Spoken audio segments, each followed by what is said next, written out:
Janasena party Telugu Desam party పొత్తులో భాగంగా నిన్న సీట్లు ప్రకటించినటువంటి తెలుగుదేశం పార్టీ వారు జనసేన కేటాయించినటువంటి 24 సీట్లని జనసేన పార్టీ తూర్పు నియోజకవర్గ ఇన్ఛార్జిగా చాలా దిగ్బంధికి గురి చేసింది.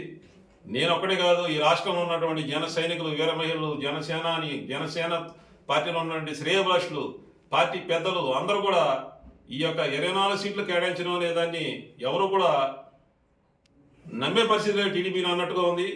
నమ్మక ద్రోహం చేయడంలో చంద్రబాబు నాయుడు మించినటువంటి నాయకుడు ఈ రాష్ట్రంలోనే లేడు. ఈ రాష్ట్రమే కాదు, ఈ భూప్రపంచంలోనే చంద్రబాబు నాయుడు లాంటి దుర్మార్గుడు ఎవడో లేడు. నమ్మిన వాళ్ళని నెట్టేట ముంచడంలో ఒక బ్రాండ్ అంబాసిడర్గా వెలుగొందినటువంటి వ్యక్తి చంద్రబాబు నాయుడు గారు. ఈ చంద్రబాబు నాయుడు గారు నమ్మి పవన్ కళ్యాణ్ గారు రాజమండ్రి సెంట్రల్ జైలు దగ్గర పొత్తు పెట్టుకుని ఈ జనసేన పార్టీలో ఉన్నటువంటి కార్యకర్తలు, నాయకులు అందరినీ కూడా రోడ్డు మీదకి వచ్చే పరిస్థితి వచ్చింది. గౌరవప్రదమైన నెంబర్స్ ఇస్తామని చెప్పినటువంటి టీడీపీ వాళ్ళు ఇవాళ 24 సీట్లు కేటాయిస్తే ఆంధ్ర రాష్ట్రంలో 10 జిల్లాలో హైయెస్ట్ ఓటింగ్ వచ్చినటువంటి నాలాంటి వారికి కూడా సీట్లు లేనికుండా చేసినటువంటి పరిస్థితి ఇవాళ చంద్రబాబు నాయుడు గారు కల్పించారు. నాదెళ్ల మనోహర్ గారి కంటే కూడా ఎక్కువ ఓట్లు వచ్చినా కానీ నాకు సీట్లు లేవు, కానీ నాదెళ్ల మనోహర్ గారు సీట్లు ఇచ్చారు.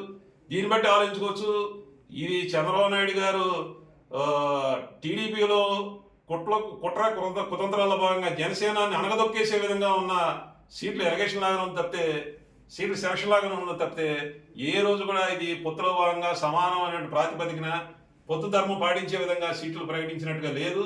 దీన్ని తప్పకుండా చంద్రబాబు నాయుడు గారికి అర్థమయ్యే విధంగా రేపు ప్రజాక్షేత్రంలో తిప్పికొడతాం.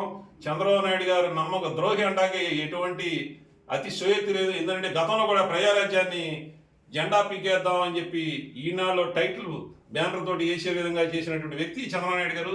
ప్రజారాజ్యాన్ని పార్టీ మూసేసే వరకు కూడా నిద్రపోయినటువంటి వ్యక్తి చంద్రబాబు నాయుడు గారు. ఇదే కాదు, కాపుల్లో ఒక మాస్ లీడర్కి వస్తూ ఒక పేద పడుగు బలహీన వర్గాల ఆశాజ్యోతిగా వచ్చినటువంటి వంగవీటి మోహన్ రంగ గారు ఎక్కడ ముఖ్యమంత్రి అయిపోతే ఎక్కడ టీడీపీ పార్టీ అణిగిపోద్దో లేదంటే కనుమరుగైపోద్దో అనే ఒక ఆలోచనతో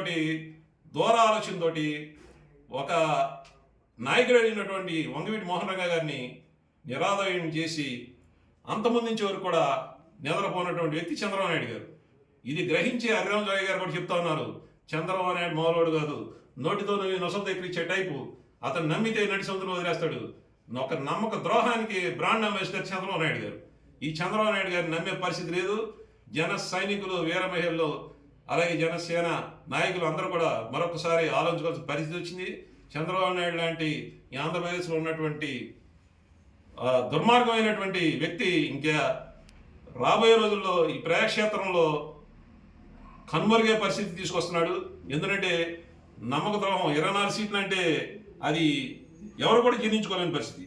అసలు చాలా దిగ్భ్రాంతికి గురి చేసినటువంటి నెంబర్స్ కనపడుతున్నాయి. గౌరవప్రదమైన నెంబర్స్ ఇస్తామని చెప్పి ఈ విధంగా చేయడం కూడా ఎవరు కూడా జీర్ణించుకోలేని పరిస్థితి కనపడుతుంది.